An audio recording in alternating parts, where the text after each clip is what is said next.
This is the interesting part because it's a trickier cut down the middle, and there is the additional cut to expose the inguinal canal. So what I'm going to do is I'll do what I did before, and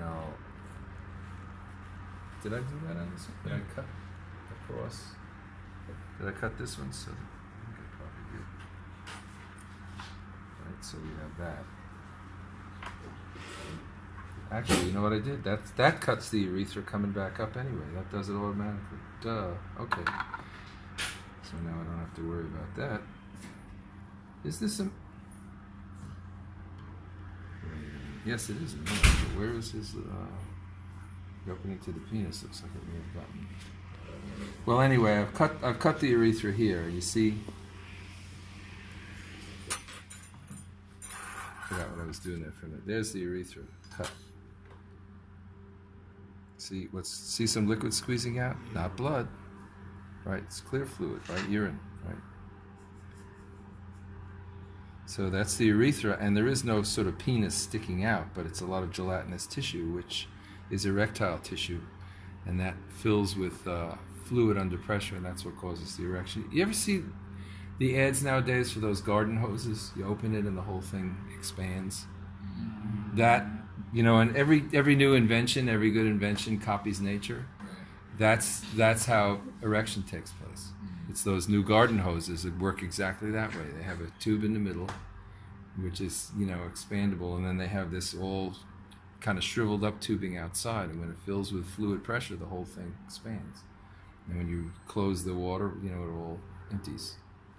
So that's the model. That actually is basically how erection occurs. Anyway, I've already done the dirty work here and cut that urethra swinging back up, at least through here. I should have just cut it this way. And really sort of, I don't think this is doing very well. This was a good one. Put that aside. Much better.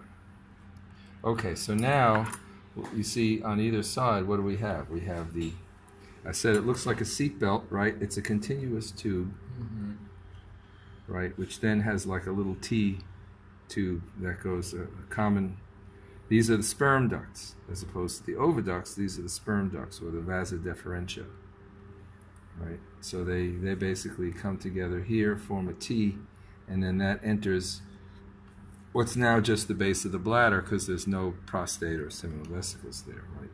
It's just right there. And look where it comes up from. Well, here you have a nerve, and there are also blood vessels, and the vas deferens on either side disappearing into a manhole in the floor of the pelvic cavity, right? So in order to open up that manhole, that inguinal canal, the entrance to the inguinal canal, we stick the scissors in it and cut through the side of it, like that. And by the way, you notice how in the male, you see how this skin here is loose, right? So that's the scrotum. That's that loose external skin. The internal pouch is the tunica vaginalis. And if we reach under the sperm duct, right, here's the sperm duct, and there's also a nerve there. Reach under it. Okay, we can cut it a little more.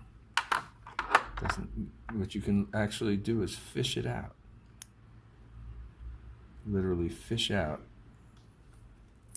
the testis and epididymis.